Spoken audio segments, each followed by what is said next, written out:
The front door opened suddenly, and Caleb Moore stepped inside with travel bags hanging from his arms and a wide, familiar smile on his face. He had just flown in from Texas, and this was the first time he had returned home in 3 years. Christmas lights glowed around the living room, and the smell of food still hung in the air. Caleb looked around, taking everything in, until his smile slowly disappeared. His eyes fixed on the dining table. People were sitting there, laughing, eating, drinking, people who were not supposed to be there. At the table sat Noah, his sister's son, and Noah's wife, Rachel. Surrounding them was Rachel's entire family. Her parents, Diane and Paul, sat comfortably at the head of the table like they owned the place. Rachel's sister, Lauren, lounged in the armchair that had always belonged to Caleb's sister. Wine glasses clinked. Plates were full. The room buzzed with laughter. One of the bags slipped from Caleb's hand and hit the floor with a dull thud. Everyone turned to look. Noah raised his glass with an awkward smile. "Hey, Uncle Caleb," he said lightly. Rachel didn't even glance in his direction. Caleb took 2 slow steps forward, his jaw tight, his fingers clenched around the remaining bags. His voice was calm, almost too calm. "Where is my sister?" he asked. No one answered. Diane continued chewing. Paul took another sip of wine. Lauren laughed nervously. Finally, Noah stood up, puffing out his chest. "I kicked Mom out," he said. "Rachel can't stand her." Rachel nodded, wiping her mouth with a linen napkin that had been stitched by her grandmother decades ago. Caleb didn't react right away. He gently placed the bags on the floor, removed his coat, folded it carefully, and draped it over the sofa. Then he turned and walked toward the living room. That was when he saw her. Linda Moore lay curled on the old couch under a thin, worn blanket. Her eyes were swollen from crying.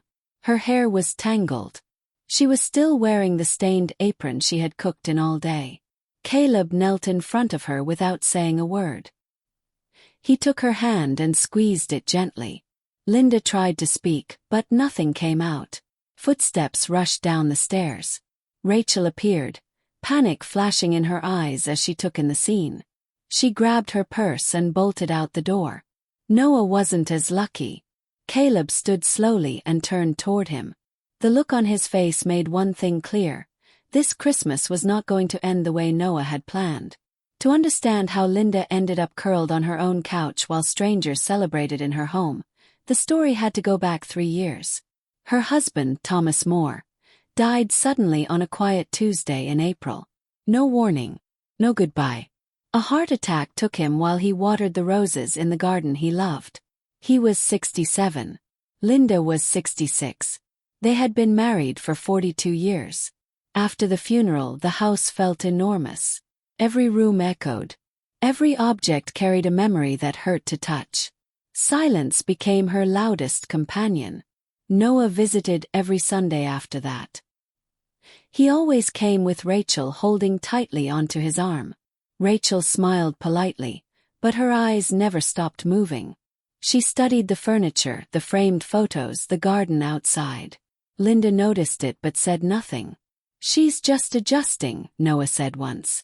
Rachel would nod and squeeze his arm. "It's a lovely house," she added, though her tone sounded more like calculation than admiration.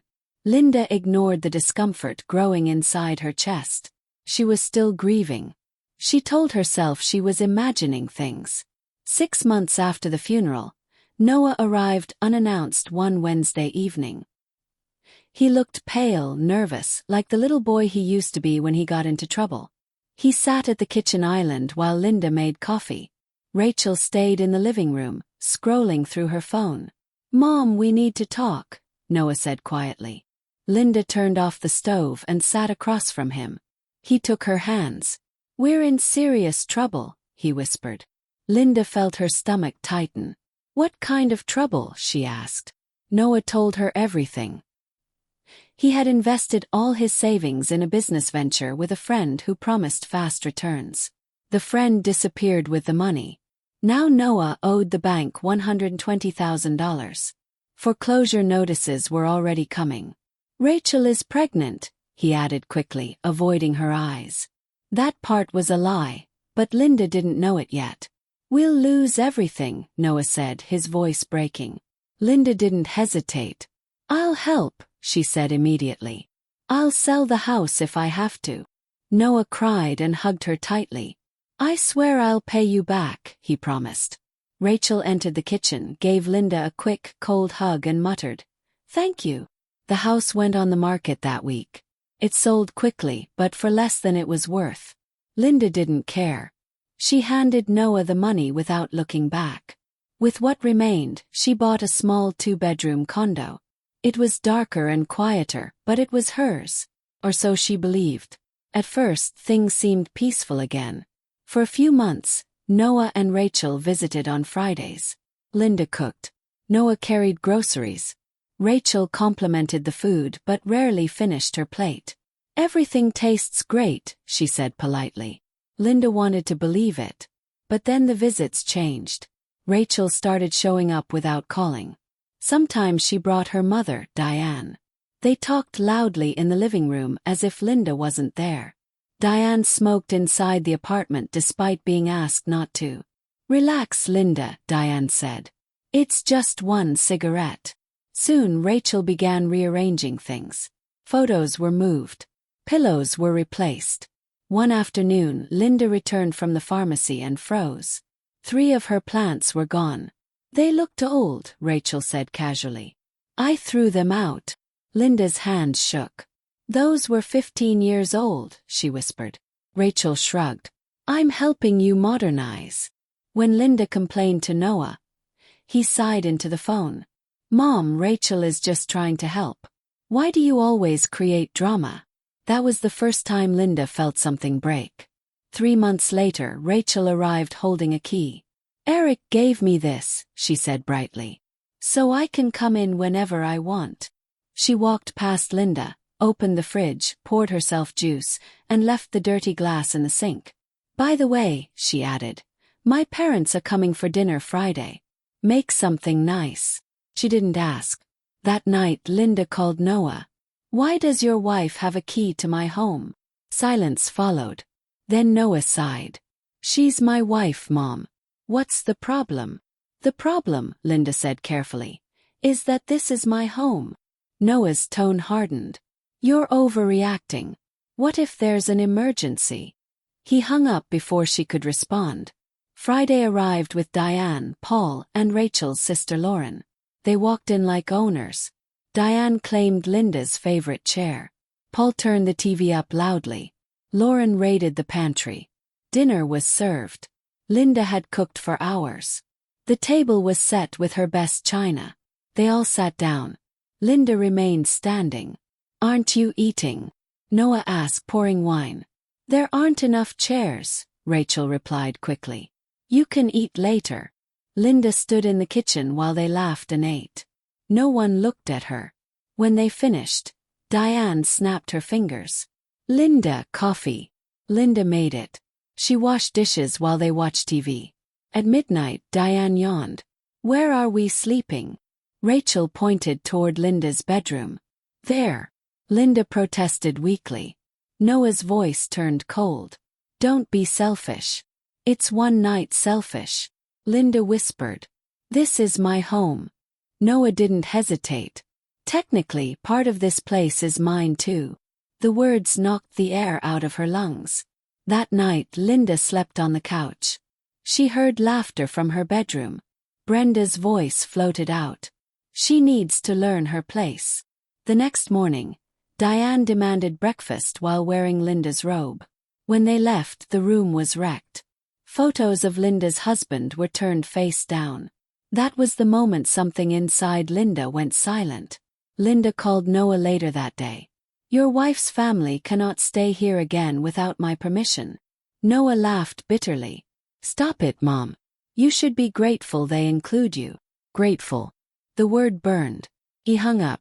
Rachel, however, kept coming. Every visit brought new changes. Paintings replaced photos. Furniture was swapped. "It looks like an old lady's house," Rachel said bluntly. Linda was 69. It was her house. But no one listened. Noah always sided with Rachel. Always. One Tuesday, Linda came home to find Rachel and Lauren taking photos off the walls. Wedding photos, baby photos, memories. What are you doing? Linda asked. Redecorating, Rachel replied. These are depressing. Those are my memories, Linda said softly. Rachel smiled. Exactly. Yours. They shoved everything into a box and hid it in the closet. Linda watched in silence. Hate settled in her chest for the first time in her life. She didn't recognize herself anymore. Weeks turned into months. The condo stopped feeling like home. Curtains changed. Mugs thrown out. Complaints met with insults. Your things are ugly, Noah said over the phone. Accept help. He always hung up first. In October, Rachel arrived with suitcases. We're staying for the weekend, she announced. Turned into 4 days. Linda cooked, cleaned, served. When they left, the apartment was ruined. Cigarette burns. Stains. Broken glasses. Linda called Noah crying. They treated me like a maid. Noah's patience snapped. I'm sick of your attitude, he shouted. Rachel is right. You're bitter. Linda felt something collapse inside her. November brought Thanksgiving. 20 people invaded her home. She washed dishes alone while Noah laughed with guests. December came next. We're doing Christmas here, Rachel said coldly. This isn't a question. That night, Linda called her brother Caleb. I can't do this anymore, she sobbed. Caleb listened quietly. Then he said calmly, I'm coming. And I'm fixing this. Linda didn't tell Caleb everything that night. She left out the part that scared her the most. 3 days earlier, Noah had arrived with legal papers. It's just in case something happens to you, he said, sliding them across the table. Shared rights. Makes things easier. Rachel stood behind him, smiling softly. Linda read the pages with shaking hands. I need time, she said. Noah frowned. Don't make this difficult, Mom. She didn't sign. After they left, Linda sat alone for hours, staring at the pen. The pressure didn't stop. Rachel reminded her daily. You should really sign those papers, she said casually. It's practical. Linda felt hunted in her own home. Then came the decorations. A week before Christmas, Rachel arrived with boxes of silver ornaments and modern decor. She took down Linda's small tree with its fragile hand-me-down decorations. This looks better, she said, putting up a massive tree that nearly touched the ceiling. Linda quietly packed her ornaments away, the ones collected over 40 years, into a box and hid them in the closet. On December 24th, Rachel arrived early with her entire family. They took over the kitchen. Better go rest, Diane said, pushing Linda aside. The adults will handle this. Linda retreated to her bedroom, but Lauren followed. I need your mirror, she said. Use the living room. The living room was occupied by Paul and loud football. There was nowhere for Linda to go. She ended up on the balcony, wrapped in a sweater, staring at city lights while her home filled with voices that weren't hers. At 6 in the evening the table was set. But it wasn't Linda's table. Her embroidered tablecloth was gone. Her place setting was missing. She stood in the doorway, unnoticed. Dinner's ready, Rachel announced. Everyone sat down. Linda remained standing. No one invited her.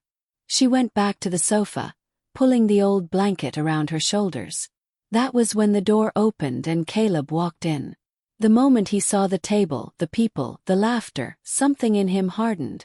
Caleb's question, "Where is my sister?" cut through the room. The silence that followed was louder than shouting. Noah's proud confession filled the space. I kicked her out. Caleb didn't react. Not then. He found Linda instead. He saw the truth in her face before she spoke. Rachel sensed danger. He fled.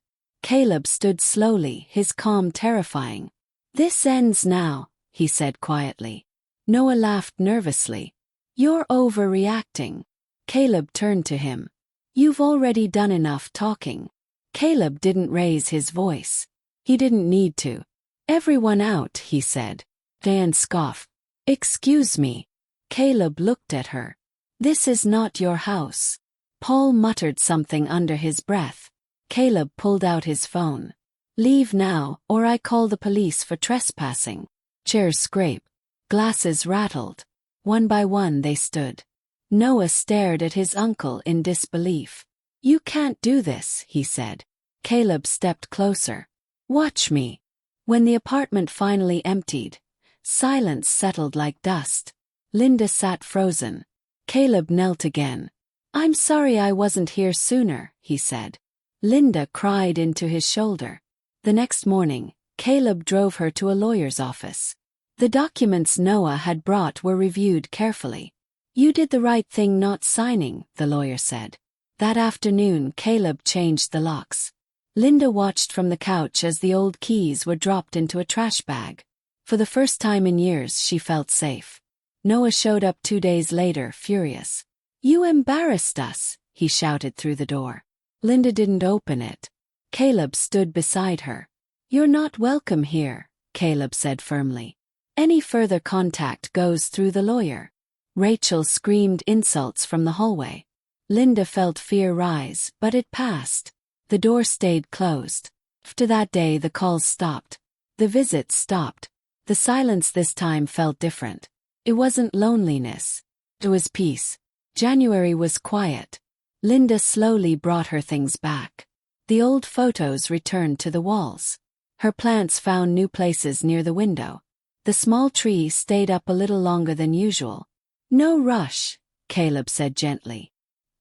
He stayed through New Year's, cooking meals, fixing small things Thomas used to handle. At night, Linda slept in her bed without fear of footsteps, without voices claiming what wasn't theirs. The apartment felt like hers again. In February, Linda received a message from Noah. Short one. "I didn't mean for things to go that far." Linda stared at the screen for a long time. She didn't reply. Some wounds didn't need reopening. She showed the message to Caleb. He nodded. "You don't owe him anything," he said. Linda realized he was right. Love didn't mean enduring cruelty. Family didn't mean surrendering dignity. The weeks after Christmas passed quietly, but the silence felt different this time. It was no longer heavy or painful. It was calm. Linda woke up each morning without dread tightening her chest. She moved through her apartment slowly, reclaiming it piece by piece. She placed her wedding photos back on the walls. She returned her porcelain mugs to the kitchen shelf. One afternoon she stood in the living room and said out loud, "This is my home." The words sounded strange at first, but repeating them made them real.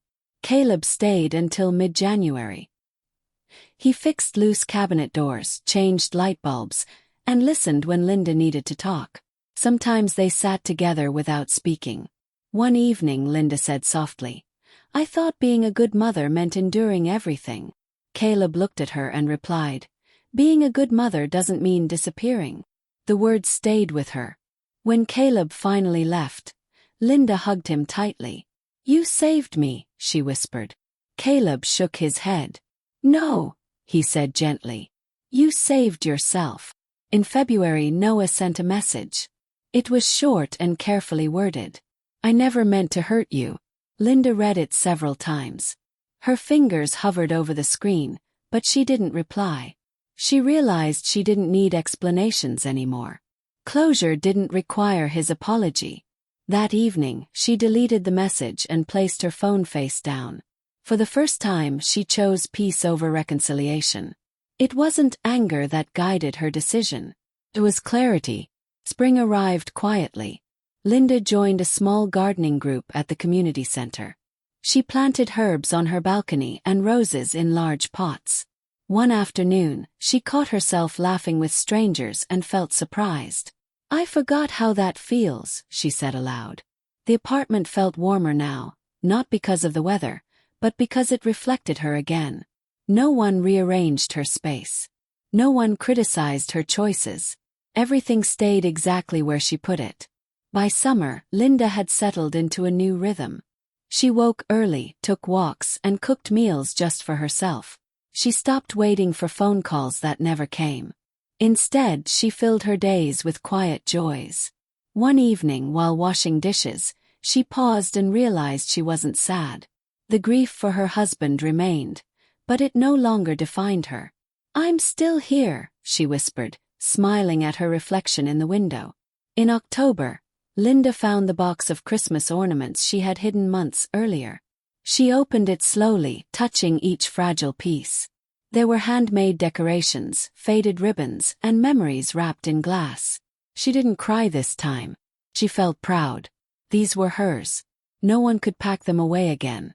She carefully placed the box back on the shelf, knowing she would bring it out when she was ready. When December returned, Linda made a decision. She would celebrate Christmas her way. She bought a small tree and decorated it with her old ornaments. The apartment glowed softly. She cooked a simple meal and set one place at the table. As she lit a candle, she said, "This is enough." And it truly was. There was no chaos, no fear, just peace. That evening, Linda sat on her sofa, wrapped in her favorite blanket, sipping tea. Outside, the city lights flickered. Inside, her heart felt steady. She thought about everything she had endured and everything she had survived. "I didn't lose my home," she said quietly. "I reclaimed it." The realization filled her with strength. Linda no longer measured her worth by sacrifice. She understood now that love without respect was not love at all. Family did not mean surrender, meant choice. And she chose herself. The apartment stood as proof. Every photo, every chair, every memory exactly where she wanted it. As midnight approached, Linda turned off the lights and prepared for bed. She paused in the doorway and looked around one last time. "Good night," she said softly to her home. For the first time in years, Christmas ended without tears. It ended with dignity, peace, and the quiet certainty that she would never allow herself to be erased again.